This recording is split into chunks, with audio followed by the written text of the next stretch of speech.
So for question 2, the first line here defines the function with the name htCounts, and within it exists the argument flips. And then the variables, nh and nt are assigned 0 and 0.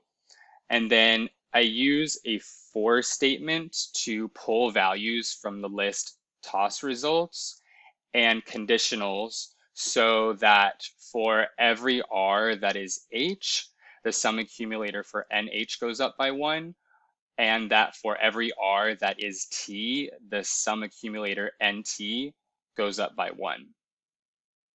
Then after the for statement is finished, the for loop is finished, it returns the variables nh and nt. Or the function returns the variables, not the for statement.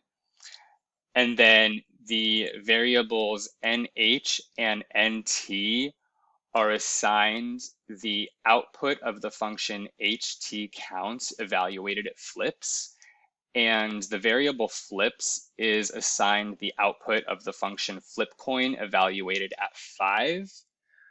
So that produces 5 random coin tosses, and then appends them to the list toss results. And then the function down here uses the list toss results to count the number of heads and tails. And then the print statement down here prints the number of heads and the number of tails present in a given series of 5 random coin tosses.